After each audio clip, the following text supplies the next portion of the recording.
Arrancamos. Hola, Atenea. ¿Cómo anda? Hola, ¿Cómo está hola, todo? ¿Bien? ¿todo bien? Aquí encerrado.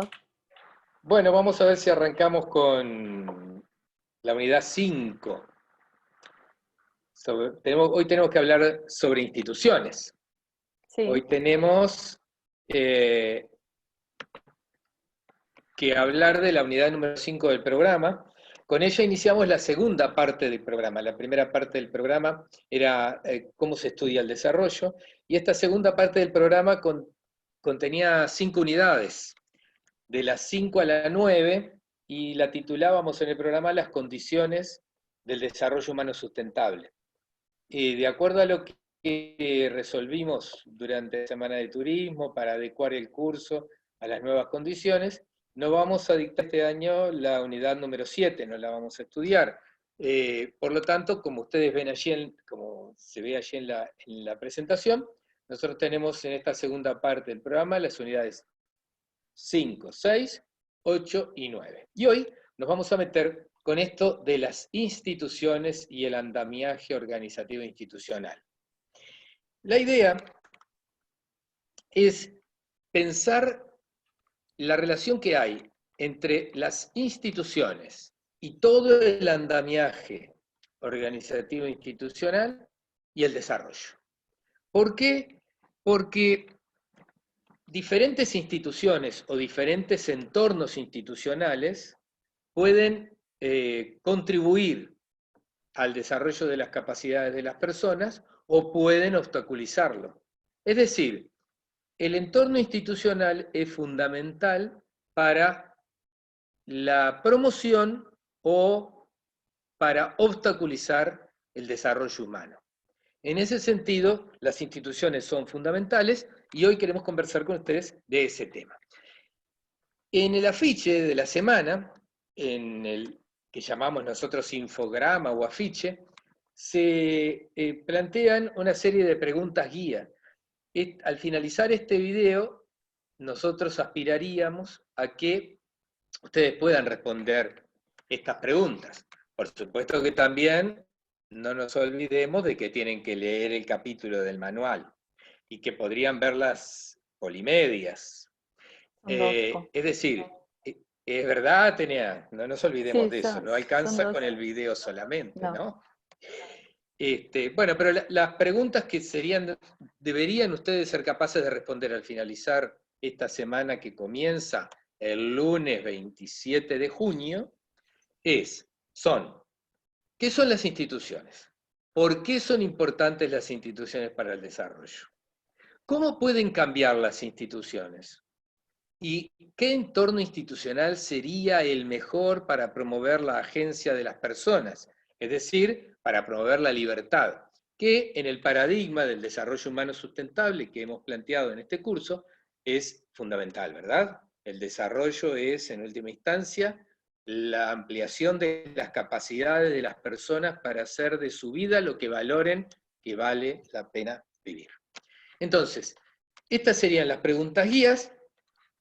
Y nosotros creemos que es muy importante todo el tema de instituciones, no solo por lo que dije hace unos minutos, sino porque otros que quizás saben más que nosotros, han afirmado que la principal diferencia entre los países que llamamos desarrollados y que por lo tanto habrían sido exitosos en la ampliación de las capacidades de las personas, y aquellos países de menor desarrollo relativo, o sea, que habrían sido menos exitosos en el desarrollo de las capacidades, se explica en gran medida por el entorno institucional.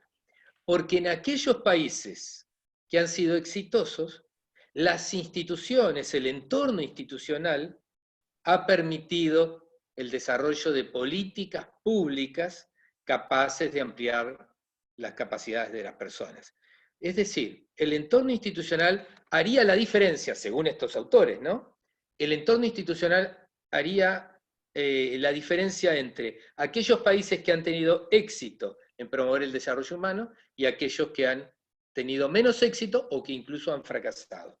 La culpa la tendrían las instituciones. Nosotros no creemos que toda la culpa la tengan las instituciones o que aquellos que fueron exitosos lo fueron exclusivamente por las instituciones. Pero queríamos transmitirles este mensaje de algunos estudiosos del desarrollo, ¿ah?, que ponen el foco exclusivamente casi en las instituciones. Nosotros, como saben, a lo largo del curso creemos que hay otras condiciones necesarias para el desarrollo. La unidad 6, la unidad 7, la unidad 8, la unidad 9, se encargan de hablar de otras condiciones necesarias para el desarrollo. Pero de lo que estamos convencidos es de que las instituciones, las buenas instituciones, los entornos institucionales adecuados son los que permiten el desarrollo humano. Y a esto es a lo que nos queremos dedicar en la clase de hoy, Atenea. Pero, ¿qué diablos son las instituciones? ¿O qué diablos son los entornos institucionales? Bien, ¿Nos podrías ayudar un poquito? sí, claro. Ah, Perdón que tengo gracias. una conexión que no es muy estable, así es que, bueno, hacemos lo que podemos. Bueno, Bien, entonces, ¿qué son las instituciones? Esta es una pregunta que siempre hago a los estudiantes antes de dar el significado. Y lo primero que me responden muchos es que las instituciones son las entidades públicas, los ministerios, los organismos, todas esas, bueno, todas estas entidades que, que normalmente denominamos así. a mí me han Por dicho los ahora, partidos políticos, los los partidos clubes de políticos, fútbol, sí, ¿no? Son sí, instituciones. La institución pero Atlética Sudamérica, por ejemplo, es un club de fútbol. sí. ¿Es esto una institución, O a Atenea? veces se dice que nuestro club de fútbol es una gran institución. Bueno, por Ah, ahora vamos a dejar de lado esta idea de instituciones y cuando hablemos de desarrollo en este curso y hablemos de instituciones, no nos vamos a referir a eso. Vamos a tomar la definición que hace el economista estadounidense Douglas North en su libro Instituciones, Cambio Institucional y Desempeño Económico. Él es un economista que trabajó mucho sobre este tema. Y bueno, ¿qué nos dice North? Las instituciones son las reglas de juego, de las normas de conducta que moldean la interacción social. ¿Sí? En ese sentido se convierten en los incentivos o restricciones que dan forma a la interacción humana. Pero, ¿estas instituciones aparecieron hoy o existieron desde siempre? Bueno, las instituciones existen desde que existe el ser humano. Incluso antes de que pudieran ser escritas, los grupos humanos se organizaban para generar así lo que Douglas North dice un orden social, ¿sí? Por ejemplo, en las comunidades primitivas se organizaba quién cazaba, quién recolectaba o quién hacía las tareas de cuidado, si se quiere, ¿sí? Entonces, ¿para qué más sirven las instituciones? Bueno, también sirven para reducir la incertidumbre respecto a lo que hacen otros en la sociedad. Yo aquí pongo un ejemplo, por ejemplo, los semáforos. Los semáforos nos permiten saber que cuando está en rojo, el auto va a parar y por ende yo puedo cruzar tranquilamente la calle. Si es que no existiera esta institución normalizada que se da aquí y en cualquier lugar del mundo, podría pasar que yo empiezo a cruzar la calle y otro llega con su auto y me pisa, ¿no? Entonces un poco nos permite saber qué es lo que van a hacer los otros, ¿sí? Entonces, volviendo a, si las instituciones son las reglas de juego, ¿sí? Este tipo de normas, ¿quiénes serían los jugadores? Entonces los jugadores se convierten en las organizaciones. Esto que nosotros decíamos, los entes públicos, el club de fútbol, el partido político, las asociaciones sociales, las cooperativas, el parlamento, todas estas entidades son las organizaciones que se unen porque tienen algunos objetivos comunes. ¿Sí? Entonces es clara la separación de las instituciones son las reglas de juego y las organizaciones serían los jugadores. De esta manera... Las organizaciones, Atenea, se rigen por las reglas de juego, ¿verdad? Exacto, Por sí, las sí, instituciones. sí. Entonces, cada sociedad genera instituciones distintas de acuerdo a su entorno. Esto significa que no son las mismas instituciones en todo lado. Cosas que aquí se aceptan de forma legal o moral, capaz en otros países no son aceptadas, sino al contrario, se castigan. Y esto habilita también la formación, esto, es decir, las instituciones, habilita lo que decía Reto, la formación de organizaciones. Yo pongo un ejemplo de Uruguay. La institución que legalizó el consumo y la producción de marihuana, es decir, la ley que normó esto, la institución, la ley, crea también algunas organizaciones. Una de ellas, por ejemplo, es las cooperativas de producción. ¿Sí? Y cómo estas funcionan están definidas en esa misma ley. En ese sentido hay un vínculo continuo entre organizaciones e instituciones. Bien. Pero hay instituciones de distintas características, ¿no? Sí, hay instituciones de distintas características. Y NORD define dos tipos. Por un lado, las formales, que serían aquellas reglas o normas explícitas que normalmente están escritas, que son oficiales. Por ejemplo, las leyes, la Constitución sería como la madre de estas, las leyes, los reglamentos, los estatutos, pero también los contratos que se dan entre privados son instituciones, ¿sí? Y hay otras a las que les denomina informales, que son aquellas reglas o normas que están más implícitas, no siempre están escritas, pero igualmente moldean la conducta de las personas e incluso pueden ser más fuertes que las formales. Esto tiene que ver con las costumbres, con la creencia y con algunas convenciones sociales. Hay una cosa importante respecto a las instituciones y es que si su incumplimiento puede generar sanciones, pero las sanciones son varias. Entonces, a veces las sanciones de las reglas informales, de estas instituciones informales, pueden ser más graves que las de las formales. Y yo puedo poner un ejemplo vinculado a la pandemia. ¿Se acuerdan del caso Carmela? El, el contagio cero. Bueno, ella sufrió un conjunto de sanciones morales por haber hecho algo que la sociedad consideraba que estuvo mal. Es decir, ir a una fiesta, contagiar a personas, no hacer la cuarentena. Pese a que todavía la institución legal, es decir, el pedido obligatorio de cuarentena una vez que una persona llega al país, no estaba funcionando, ya había esta institución social y ella fue, si se quiere, escrachada y en todas las redes sociales y en todos los ámbitos. Todos conocemos a Carmela, no solo dentro de Uruguay, sino también fuera. Por esta razón. Asimismo, mientras que en Uruguay no estaban definidas algunas instituciones respecto a qué hacer con la cuarentena y la pandemia, en otros países, por ejemplo, otros países de Europa, pero también en América Latina, ya se habían definido algunas sanciones respecto a qué pasaba si se incumplía la cuarentena. Estas sanciones podían ser multas, incluso cárcel, pero también se dio el caso de acoso social a aquellas personas que incumplían la cuarentena. Entonces, las instituciones formales, tiene que haber alguna autoridad que las establezca y algún tipo de sanción establecida, ¿no? Sí. Y en las informales, ¿quién pone la sanción? Bueno, ahí las sanciones son morales, ¿no? Las sanciones las genera la misma sociedad, no es que viene una autoridad y dice, mira, yo te voy a decir que esto está mal y por tanto te voy a castigar.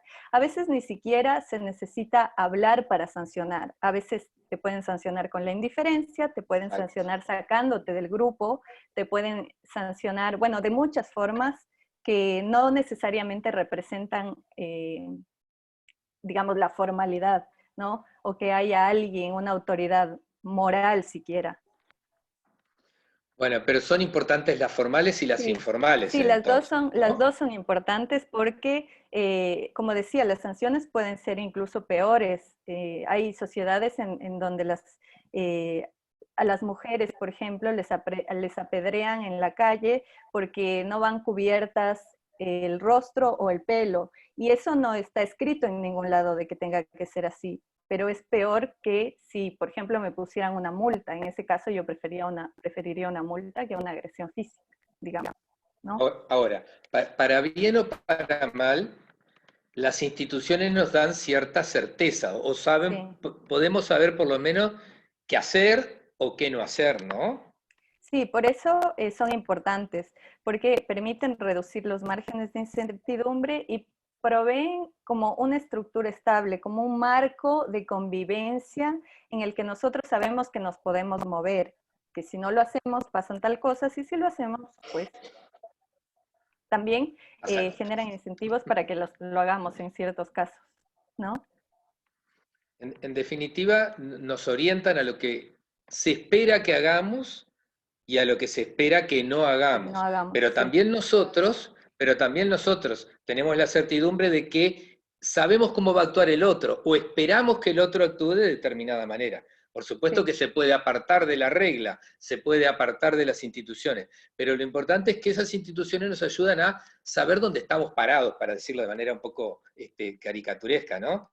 sí, Saber con quién tratamos, qué esperamos que haga el que está enfrente nuestro, y eso nos ayuda a tener cierta certeza, estabilidad, ¿no? seguridad, Por ahí. sí. Mm. Bien, mira, tan importante es, Atenea, esto de las instituciones, que en nuestro país, un señor que fue candidato a la presidencia de la República, pero no salió ni en su partido siquiera como candidato, pero es un economista muy importante, es profesor de la facultad, y se llama Mario Vergara. Bueno, cuando salimos de la crisis del 2002, en la cual el país vivió circunstancias muy complicadas, algunas de ellas parecidas a las que nos está llevando la pandemia, aunque no hubo pandemia en el 2002, hubo una crisis económica muy, muy importante. Este señor Mario Vergara escribió un libro en el año 2003 en el que explicaba cómo el entorno institucional que tenía el país en el 2002 no fue capaz de evitar la crisis. O sea, teníamos problemas institucionales que hicieron imposible evitar la crisis. O, inclusive en algunos casos, dice él, profundizaron la crisis. Escribió un libro que se llama Las reglas de juego en Uruguay. Fíjense que la definición de North está allí. Las instituciones son las reglas de juego. Bueno, muy bien. Ese es el título del libro de Mario Vergara y se subtitulaba El entorno institucional y los problemas económicos. Mario Vergara fue viceministro o subsecretario de Economía y Finanzas, fue presidente del Banco Central y en el año 2015 escribió otro libro. O sea, 12 años después escribe otro libro que se llama Las nuevas reglas de juego en Uruguay. Incentivos e instituciones en una década de reformas. Claro, el Frente Amplio hacía 10 años que gobernaba el país, en el año 2015, y Mario Vergara veía como un logro muy importante de los dos gobiernos del Frente Amplio que se habían sucedido desde 2005, el establecer nuevas reglas de juego, buenas reglas de juego, o mejores reglas de juego que las que teníamos cuando la crisis del 2002. Y que por eso el país había mejorado mucho en esos 10 años. Fíjense ustedes la importancia. Parecería ser que una crisis no logró ser evitada por malas instituciones y 10 años de crecimiento económico, de mejora de las condiciones sociales, de desarrollo de políticas sociales, de aumento del gasto social en Uruguay, fueron posibles gracias a buenas instituciones, o sea, reglas de juego adecuadas. Tan importante fue el libro de Mario Vergara que al año siguiente, en el 2016, hubo que hacer una segunda edición porque se había agotado. ¿Qué quiero contarles con esto? ¿Qué queremos contarles con esto? Que el tema de las instituciones como importantes para la convivencia, como importantes para el crecimiento económico, importantes para el desarrollo, es una cuestión cotidiana, no está escrito solamente en el Manual de Problemas del Desarrollo. En la vida cotidiana las instituciones son importantes y estas personas políticas, como Vergara, porque además de economista es un importante político de la vida del país, nos muestra la importancia de las instituciones. Reto, entonces, enfocándonos en el desarrollo, ¿por qué son importantes las instituciones? Bueno, las instituciones son importantes para el desarrollo porque es la relación entre instituciones y organizaciones, es el conjunto de lo que se llama matriz organizativo-institucional, o sea, las reglas de juego y las organizaciones y actores que se rigen por esas reglas de juego, las que determinan qué tipo de entorno institucional tenemos, qué tipo de incentivos o de restricciones tenemos. Y por lo tanto, ¿qué capacidad tenemos nosotros de ejercer nuestra libertad, actuar como agentes? ¿Se acuerdan de estas palabras de la unidad 4, no? Agentes, agencia, libertad. Bueno, las instituciones o la matriz organizativo-institucional, instituciones y organizaciones, determinan el grado de libertad que tienen las personas. Y por lo tanto, si éstas pueden armar su plan de vida, organizarse para alcanzar logros y metas que se proponen o no. Es decir, las instituciones pueden promover el desarrollo humano o pueden obstaculizarlo e inclusive impedirlo.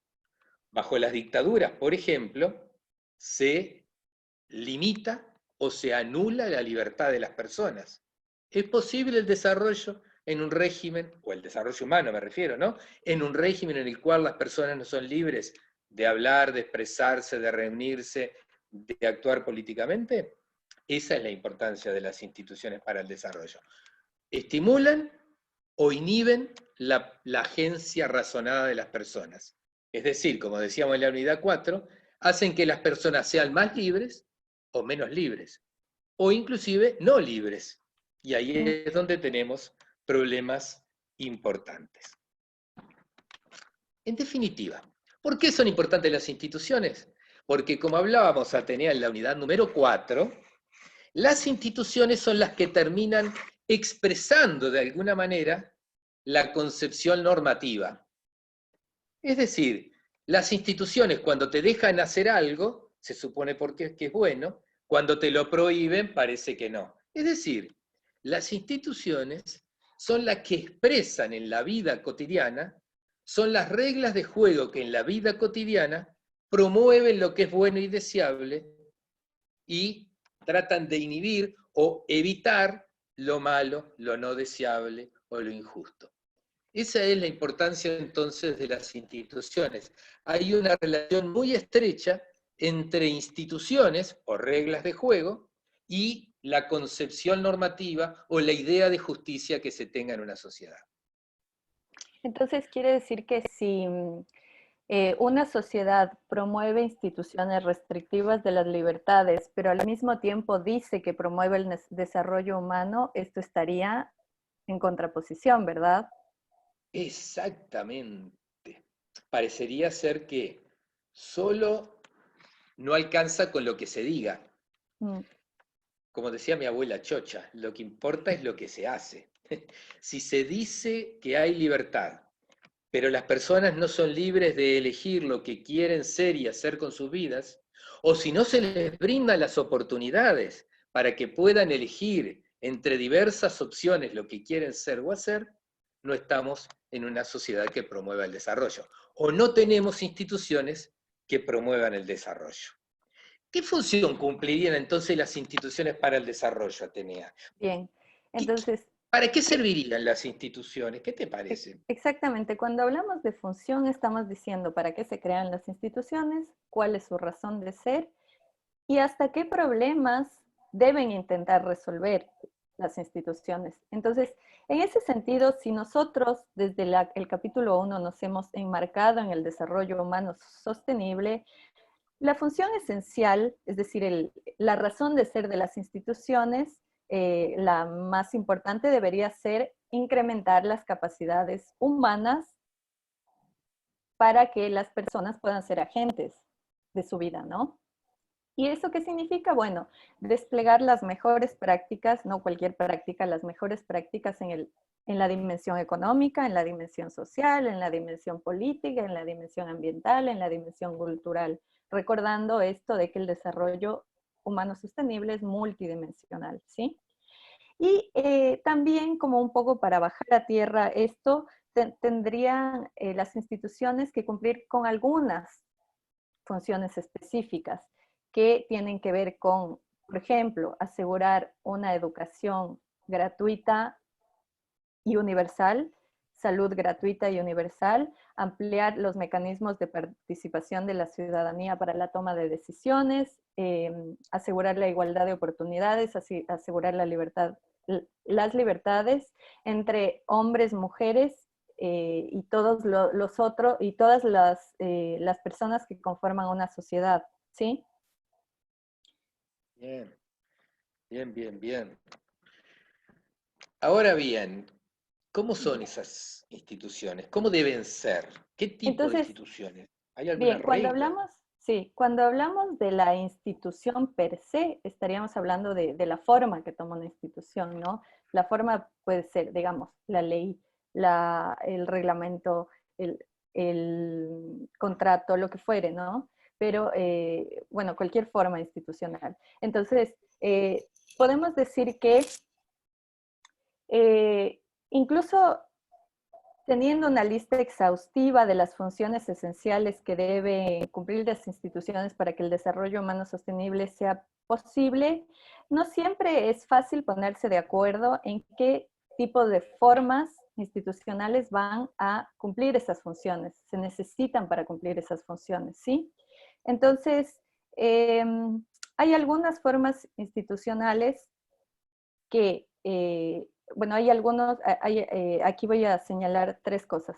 Una misma institución puede cumplir más de una función. Y aquí puedo dar un ejemplo de la educación en Uruguay. La ley de educación le da al Consejo Nacional de Enseñanza Primaria tres funciones distintas para cumplir. Por un lado está la enseñanza primaria universal, es decir, que debe llegar a todos los ámbitos del país y a todos los niños y niñas. Por otro lado, le da la función de la alimentación escolar a todos estos niños y niñas. Y en tercer lugar, también le da la función de control a las escuelas privadas, ¿sí? Entonces aquí es claro cómo una sola institución cumple tres funciones distintas.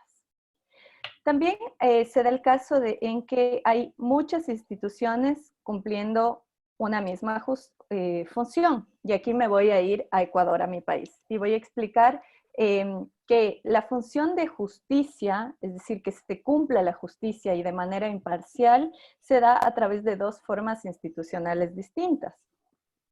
La Constitución política prevé que la justicia debe ser provista por el Estado a través de los organismos destinados para ello, pero permite que las comunidades indígenas tengan su propia justicia. Esto se llama la justicia indígena. Estas comunidades, aquí los integrantes son los que proveen de justicia a los miembros de la comunidad, ¿sí? ¿Se entiende? Entonces aquí hay una misma función que es el cumplimiento de la justicia imparcial realizada por dos tipos distintos de formas, la estatal y la indígena. Y también puede pasar que la misma función puede ser cumplida por distintas instituciones en diferentes sociedades. Y aquí voy a volver al ejemplo de la educación. Por ejemplo, en Uruguay la educación es pública y gratuita, ¿no? La educación tiene que ser un derecho universal, público y gratuito. En Chile no sucede así. En Chile la educación es privada, pero lo que hace el gobierno es proveer de tickets, de bonos a los estudiantes que no tienen recursos para pagar esa educación privada. Y también hay otros casos, como era en Ecuador de hace 10 años, por ejemplo, cuando, bueno, un poco más, cuando yo estudiaba, que la Qué vieja educación que era, estás. que la educación era pública, pero no era gratuita. Yo tenía que pagar una matrícula por estudiar. Entonces, así se ve que en distintos países una misma función, que es la educación, se puede cumplir por distintas instituciones o formas. Dos cosas, Atenea. Una, Sí. contales quién es ese señor que nos está mirando de ahí, que no nos quedó el nombre en la Ah, sí, perdón, diapositiva. me olvidé. ¿Por qué está el señor aquí? Bueno, él se llama Ha Hong Chang, es un economista surcoreano. que también ha trabajado este tema de las instituciones mucho y habla específicamente de un poco de las funciones y también de las formas, ¿no? Él dice que al final las funciones y las formas tienen que combinarse de manera que se genere un entorno que funcione, digamos, ¿sí?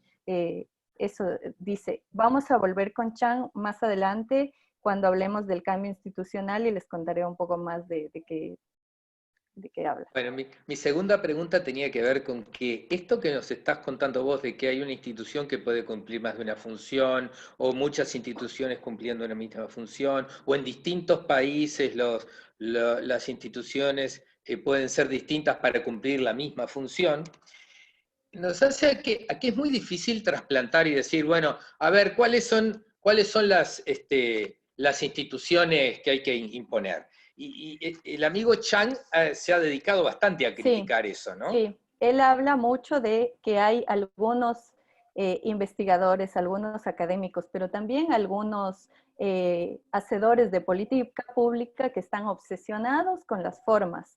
Y esto implica que quieren que el mismo tipo de instituciones se universalicen, por decir algo, y se apliquen en todos los contextos y en todas las sociedades. Entonces, aquí podemos poner un ejemplo a no seguir que tiene que ver con lo que pasó en América Latina desde finales de los años 90. Ustedes saben que a fines de los 80 y durante los 90 se implantaron un conjunto de reformas estructurales promovidas por instituciones internacionales como el FMI y el Banco Mundial. Estas reformas fracasaron en el sentido de que afectaron fuertemente las economías y también las sociedades latinoamericanas, ¿sí? Entonces, ¿qué pasó? Aquellos que promovieron estas instituciones interpretaron que las instituciones de baja calidad son la causa central de los problemas económicos en nuestros países en desarrollo, ¿sí? Entonces, estas condicionalidades, como les decía, se empezaron a aplicar en los 90 y su fracaso se dio al fines de la década de los 90, inicio de los años 2000, dando lugar a las mayores crisis de la historia reciente latinoamericana, crisis económica y crisis sociales. Por ejemplo, en mi país se dio paso a la dolarización de la economía y esto implicó la emigración de 2 millones de ecuatorianos, producto de que estas reformas elevaron muchísimo el nivel de pobreza. Acá en el Cono Sur también pasó, en Argentina, en Uruguay, en el 2002, ¿no? Que afectaron fuertemente la economía. Entonces, ahí es cuando Chan dice, en realidad esas eran las mejores instituciones para aplicar y en realidad las instituciones tienen que ser universales. Bueno, la experiencia, al menos nuestra, nos demuestra que no es así. Y bueno, y Chang entonces critica muchísimo a estos organismos internacionales de crédito diciendo que no son honestos cuando están planteando el tema de las mejores instituciones. En realidad, como fracasaron lo que ellos proponían, dicen que la culpa la tenemos los países prestatarios, los países que pedimos prestado, porque no supimos crear las mejores instituciones. Nosotros tenemos malas instituciones, tenemos que crear mejores instituciones, y ellos en realidad están ocultando su fracaso, echándonos las culpas a nosotros. Y dicen, ustedes tienen malas instituciones, tienen que tener mejores instituciones para que funcionen mejor los mercados y para que puedan desarrollarse y entonces tener mejor calidad de vida y bla, bla, bla, bla, bla. Pero Reto, entonces, ¿cuáles son esas buenas instituciones o instituciones mejores que señalan ¡Qué estos buena personajes? pregunta! Esas buenas instituciones, o mejores instituciones, para la literatura ortodoxa o liberal, para quienes tienen, digamos, mayoría en los organismos internacionales de crédito, quienes mandan en el mundo, digamos, esas buenas instituciones tienen que ver con que en nuestros países no se respeta lo suficiente la propiedad privada.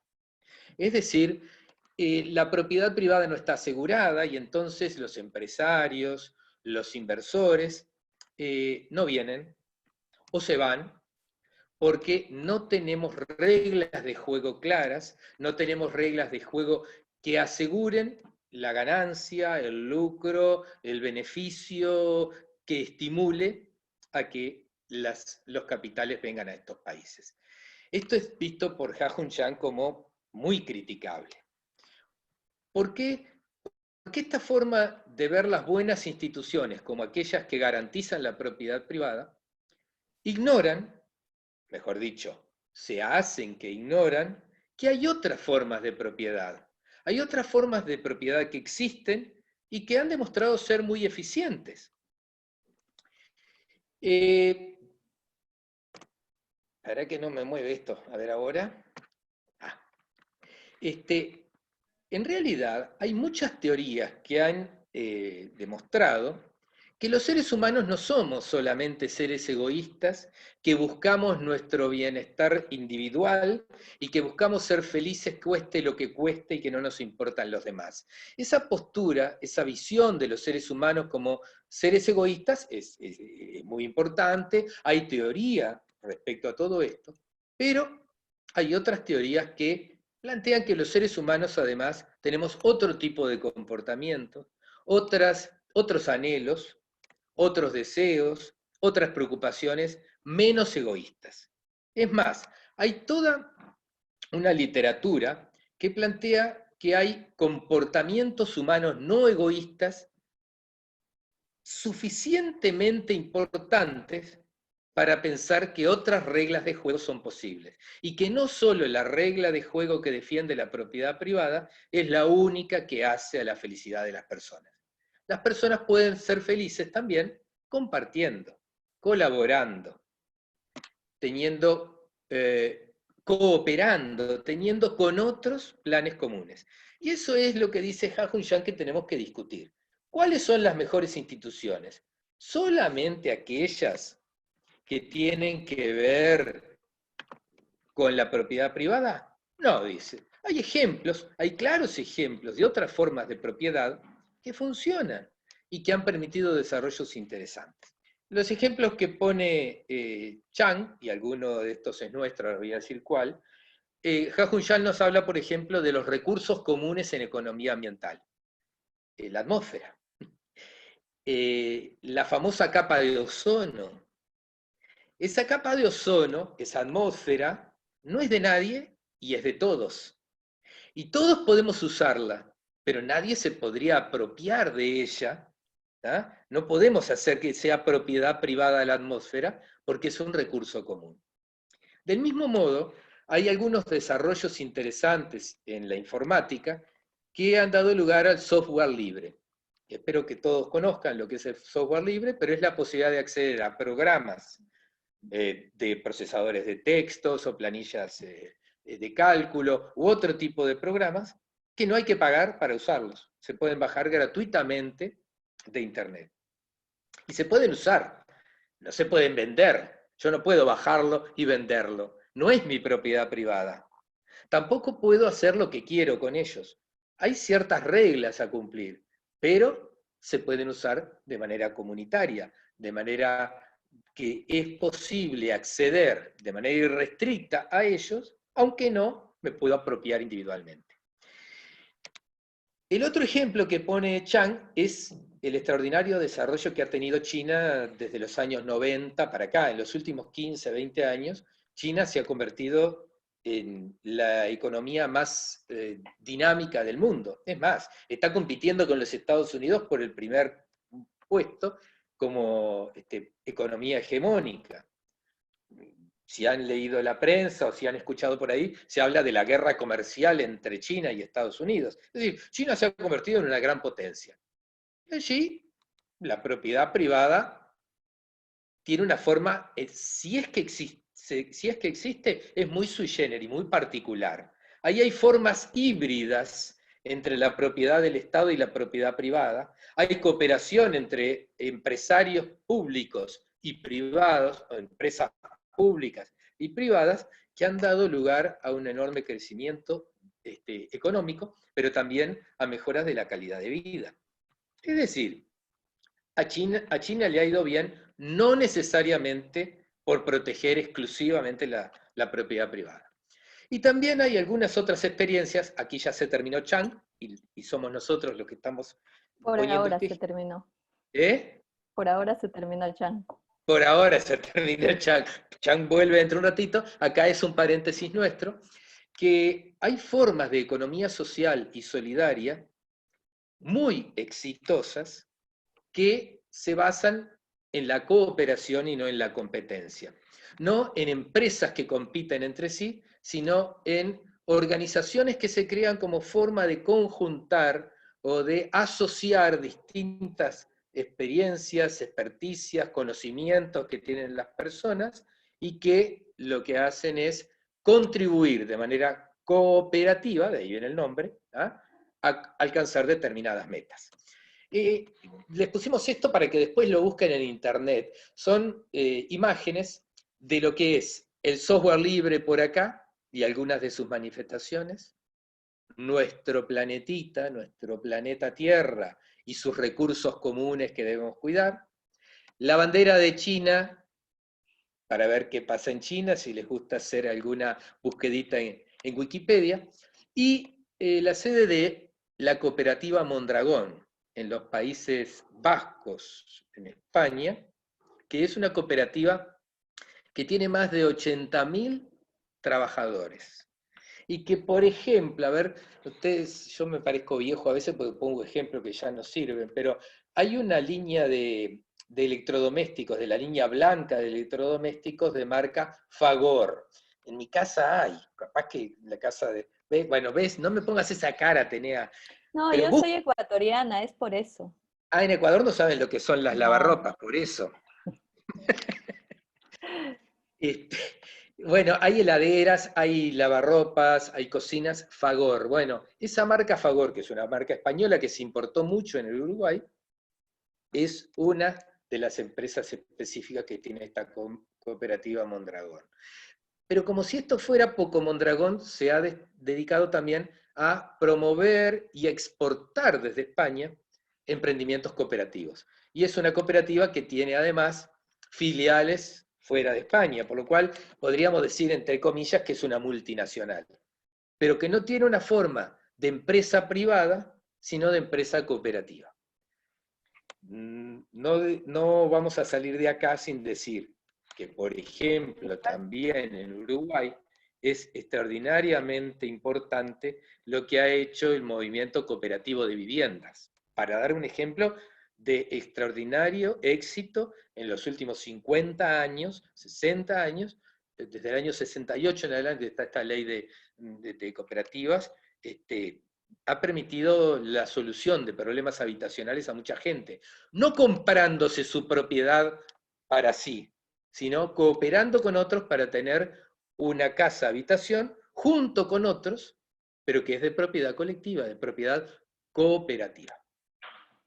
Perdón, esto me hace pensar en que entonces no todos debemos seguir el mismo patrón o el mismo camino institucional, ¿no? Exacto, no hay recetas. No hay recetas para ver cuáles son las mejores instituciones. Eso que la literatura liberal plantea, de que los derechos de propiedad deben ser garantizados y este es el fundamento para el desarrollo, puede o no ser así. Lo importante no es defender a ultranza el derecho de propiedad, cueste lo que cueste.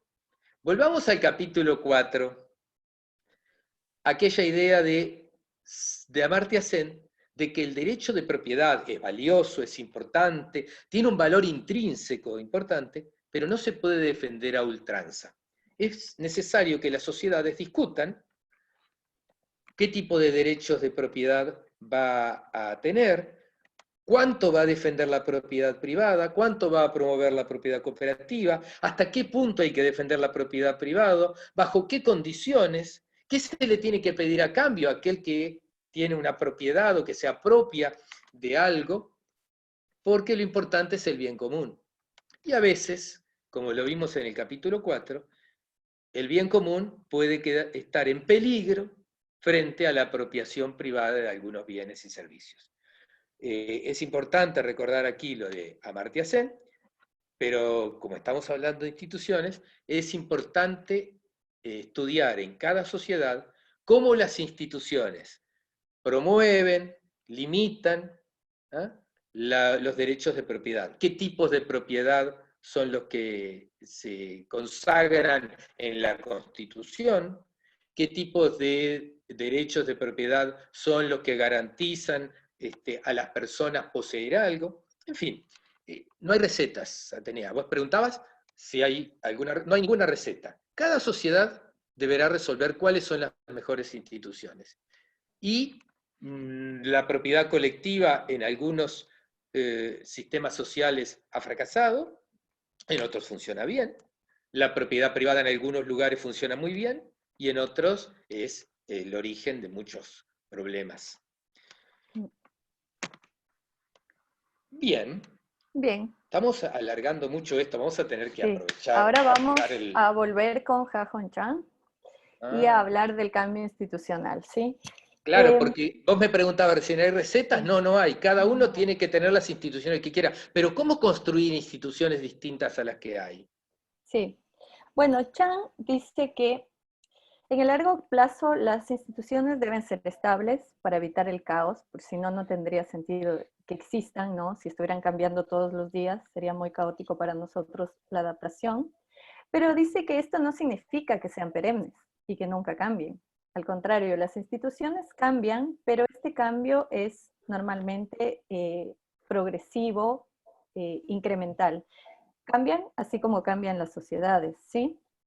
Y en este cambio institucional, la historia importa, es decir, condiciona las instituciones, como la trayectoria de las instituciones determina las instituciones futuras, el pasado determina un poco el futuro. Entonces, los protagonistas de este cambio institucional tienen que ser las mismas instituciones, pero también las organizaciones, ¿sí? Porque el cambio es el resultado de la interacción entre ambos, entre instituciones y organizaciones.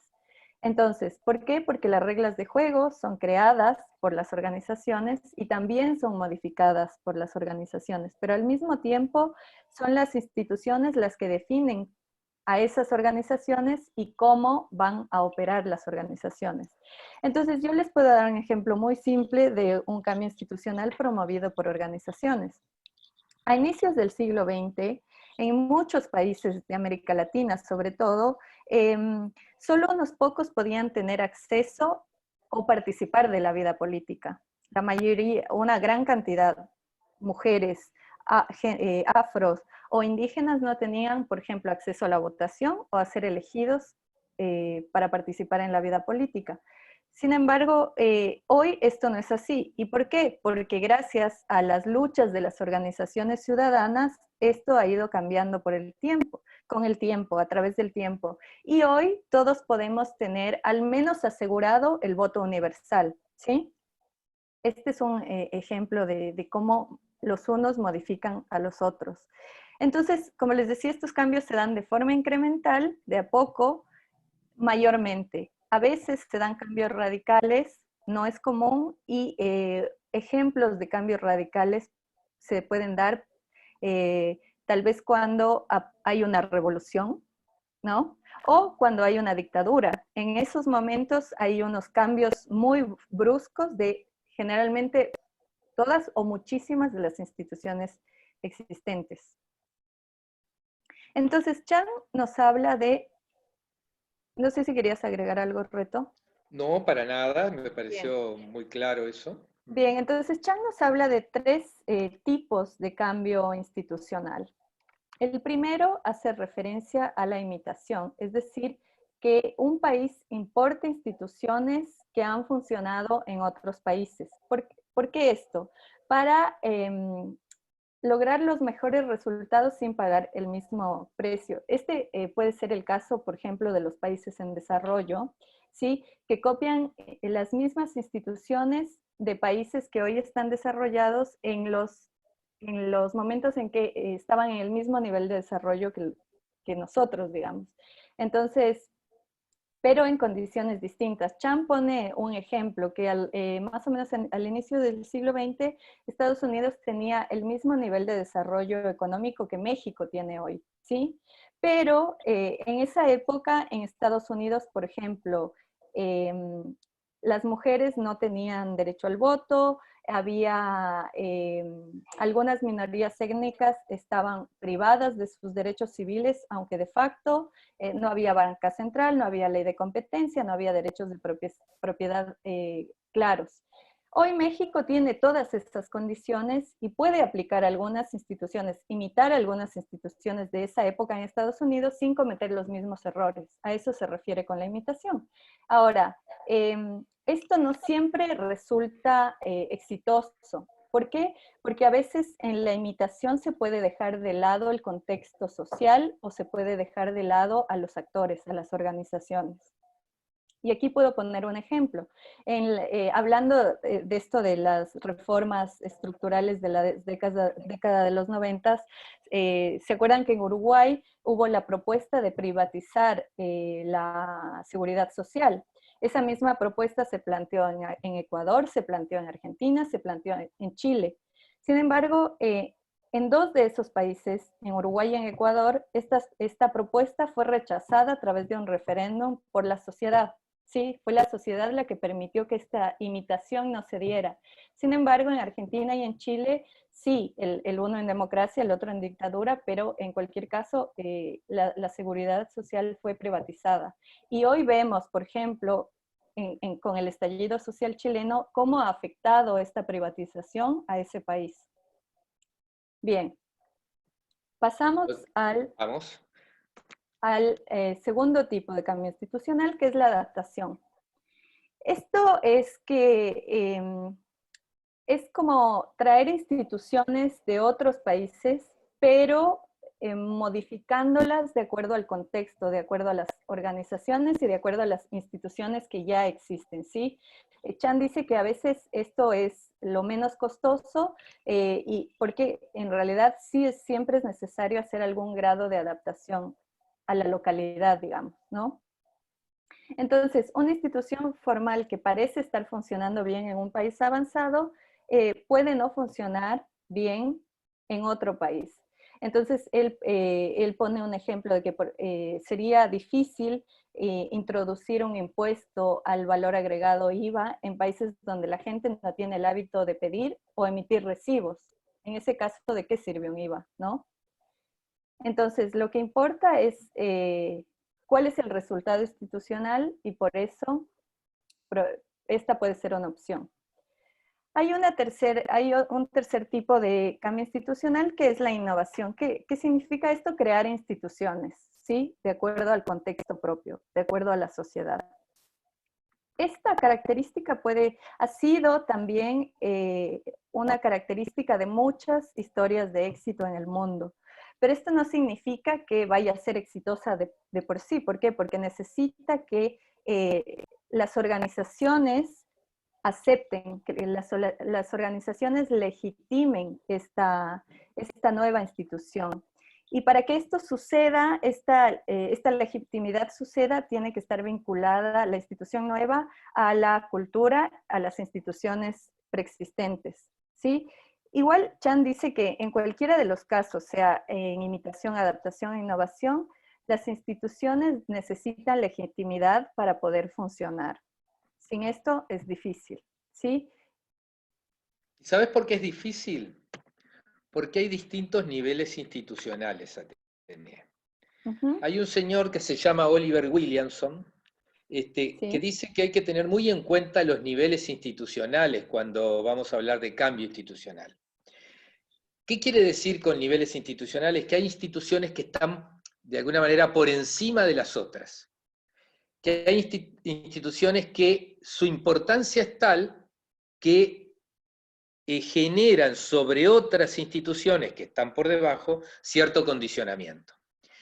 Él dice que hay distintos niveles. Nosotros tomamos 3 de los niveles institucionales que plantea Oliver Williamson, y él dice que la estructura social y la cultura está encima de todo.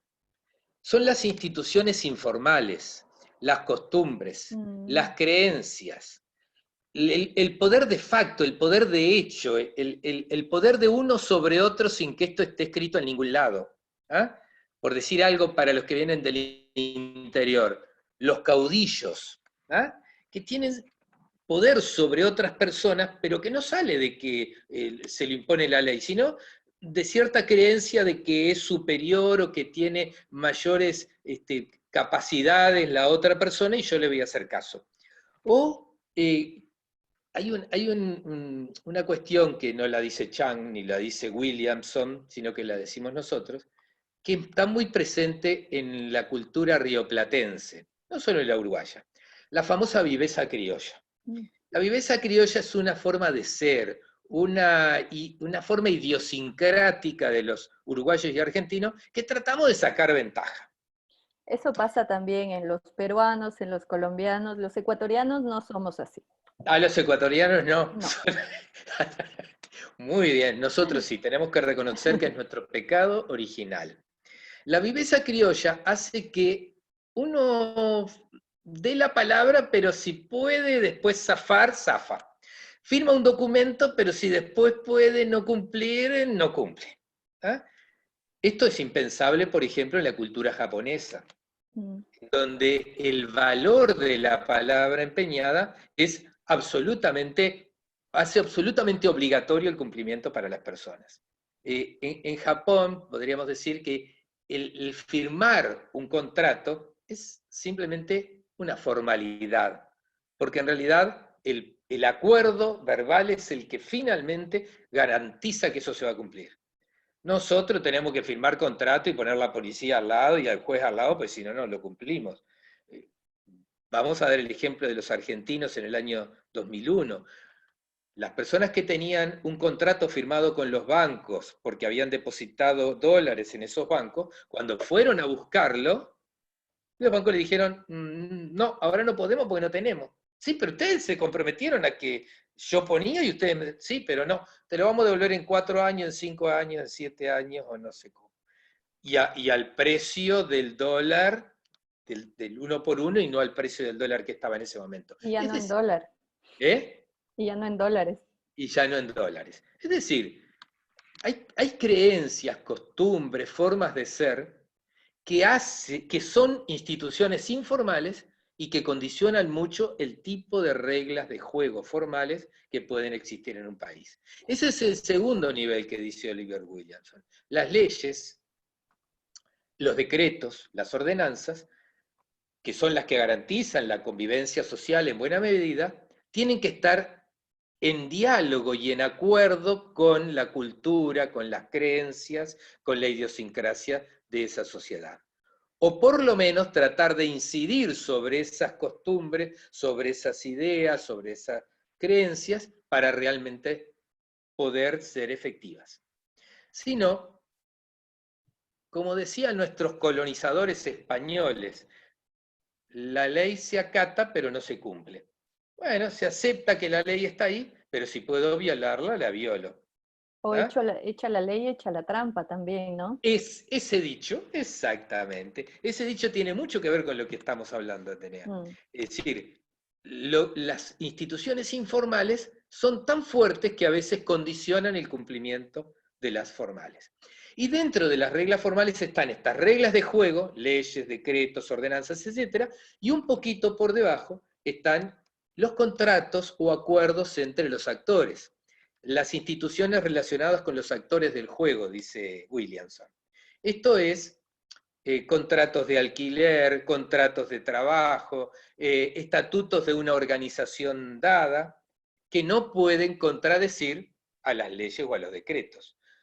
Por más que firmen un documento, un patrón y un obrero no pueden acordar que le va a pagar menos al obrero que lo que dice la ley que hay que pagarle, que lo que dice el laudo que sale de los consejos de salario que hay que pagarle. Eso es ilegal, no puede existir eso. ¿Por qué? Porque los contratos entre privados no pueden contradecir las leyes generales. ¿Para qué nos sirve esto de los niveles institucionales? Para pensar cómo cambiar las instituciones. ¿Es imposible cambiar las instituciones? No. solo que es difícil. Y como nos decía Atenea recién, pueden haber distintas estrategias. Un poco se puede imitar, pero no siempre funciona. Se pueden adaptar instituciones de otros y hay que ver cómo adaptarlas. Se puede crear nuevas instituciones, pero cuidado que hay que respetar la cultura, las creencias, la idiosincrasia de las sociedades para que realmente funcione. El no tener en cuenta estos niveles institucionales ha llevado a terribles fracasos en los cambios institucionales.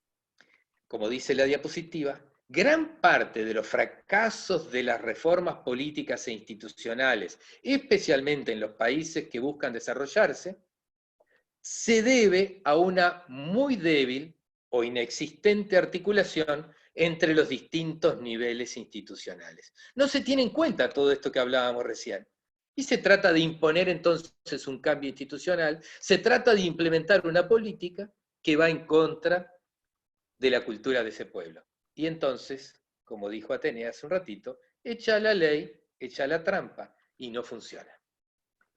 En este sentido es fundamental comprender que el cambio institucional debe hacerse en consonancia con el cambio organizativo, o sea, los actores del juego deben participar de ese cambio institucional, de ese cambio en las reglas de juego, ¿ah? Y las políticas deben tener en cuenta todo esto, tanto las reglas de juego como el tipo de organizaciones que están alrededor de esas reglas de juego. Si no, estamos muy fácilmente cayendo en el error, en la equivocación y preparando fracasos. Muy bien.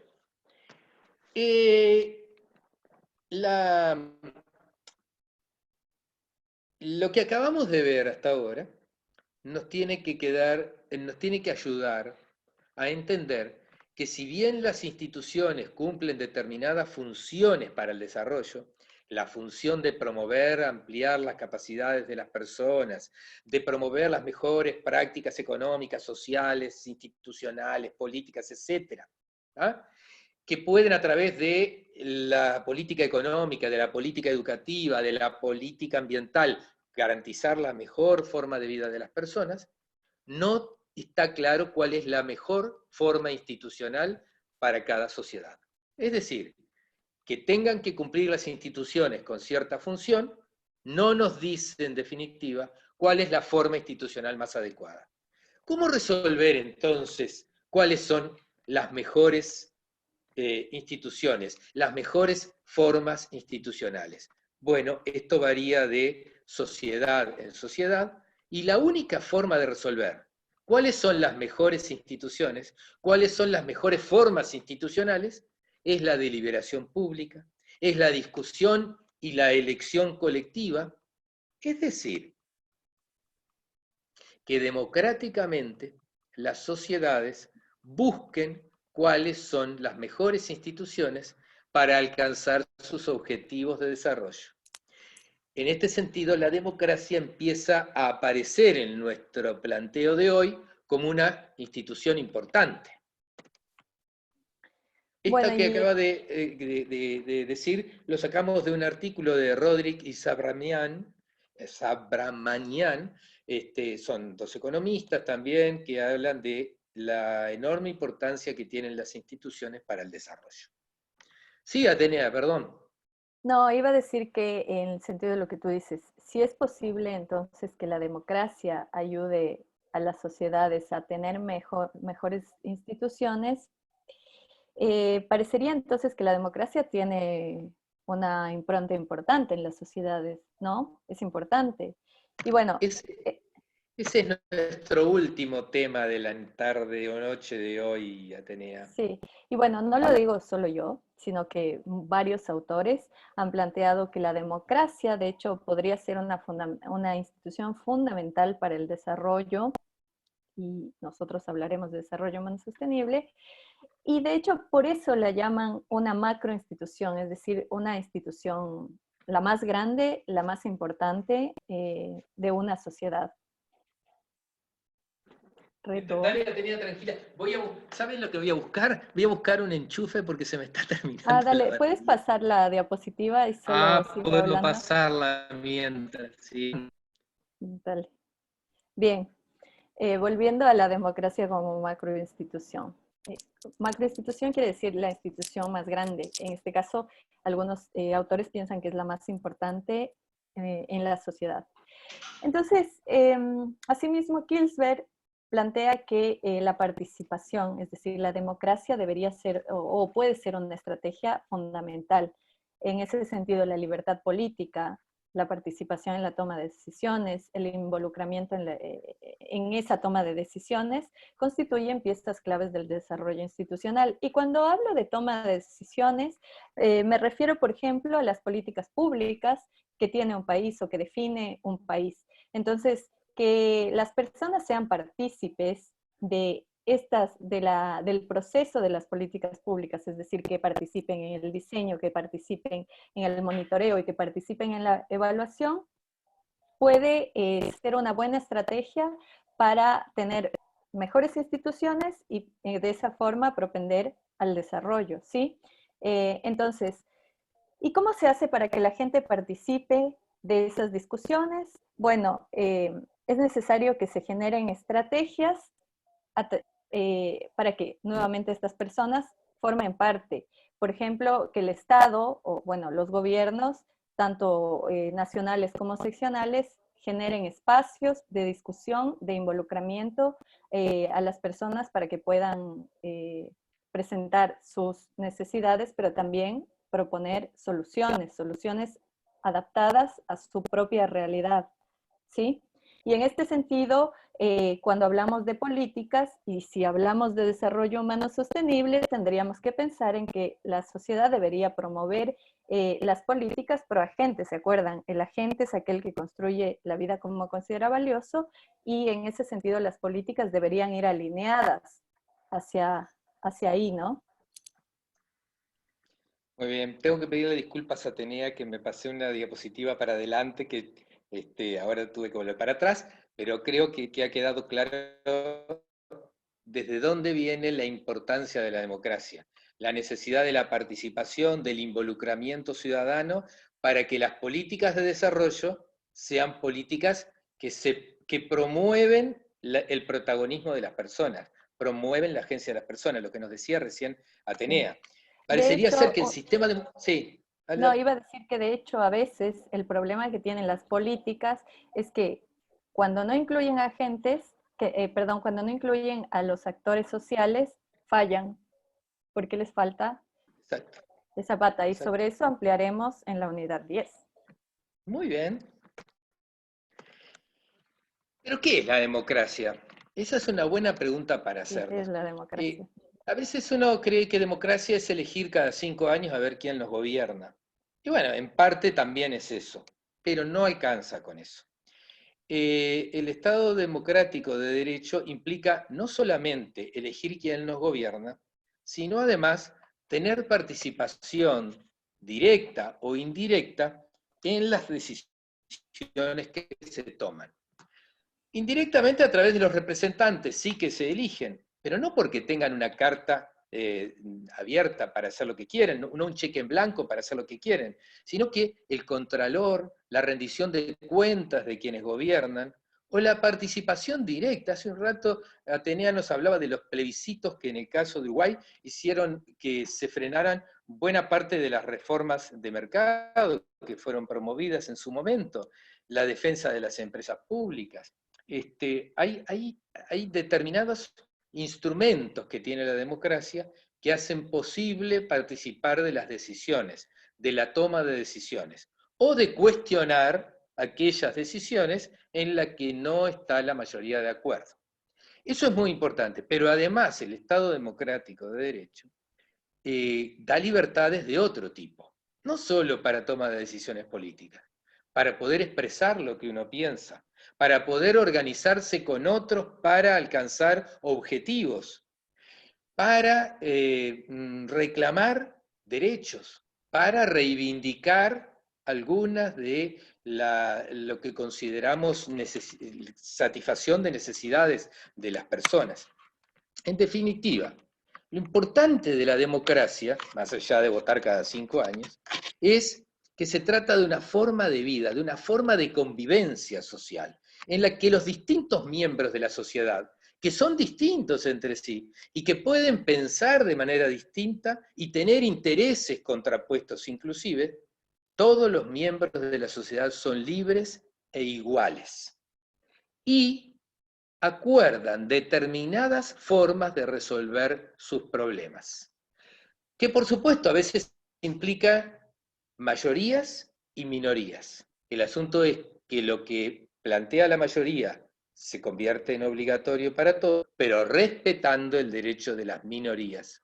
En este sentido, ese contrato, ese acuerdo, ese consenso de cómo resolver las cuestiones es absolutamente importante. Y Reto, a mí esto me clarifica mejor cómo el cambio institucional ha aportado en ese sentido, porque la democracia no ha sido tal siempre, ¿no? La democracia como la conocemos hoy no ha sido así siempre. Ha sido el cambio institucional el que ha derivado un poco en que tengamos estas opciones, ¿no? Vos lo decías, hay determinadas organizaciones sociales, movimientos sociales que han conseguido imponer los derechos y que todos o que muchos seamos igualmente libres. Y se acuerdan que en el sentido de la justicia de Sen, capítulo 4, Amartya Sen decía que una sociedad se desarrolla si los ciudadanos son igualmente libres de elegir lo que quieren ser y hacer con sus vidas. Bueno, parecería ser que la democracia es un entorno bueno, es un entorno deseable para el desarrollo de las capacidades humanas. En ese sentido, democracia significa de alguna manera desarrollo humano. No solamente es un medio para el desarrollo humano, es un fin en sí mismo, porque el ejercicio de los derechos democráticos es una forma de hacerse agente de sus vidas las personas y de conseguir aquello que también decíamos en el capítulo 4, no solo alcanzar los objetivos que uno se plantea como individuo, sino de contribuir para que otros también alcancen esos objetivos buenos, etc. Últimas palabras de este encuentro. Si, como plantea el paradigma del desarrollo humano sustentable, el desarrollo es la expansión de la libertad, entonces la democracia debería ser considerada una institución, una macroinstitución funcional a esa perspectiva del desarrollo. ¿Por qué? Porque permiten a las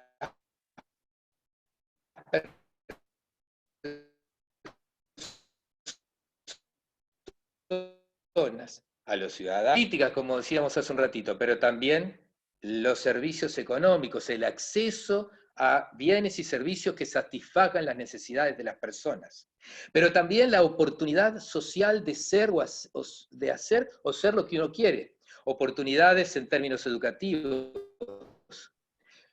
oportunidades en términos de movilidad, de salir, de ir, de venir, de estar. Y por otro lado, el sistema democrático debería garantizar, para ser un sinónimo de desarrollo, debería garantizar la rendición de cuentas, la transparencia de aquellos que nos representan y además estar proclive a aprobar normas, reglas de juego que protejan a aquellos sectores más vulnerables.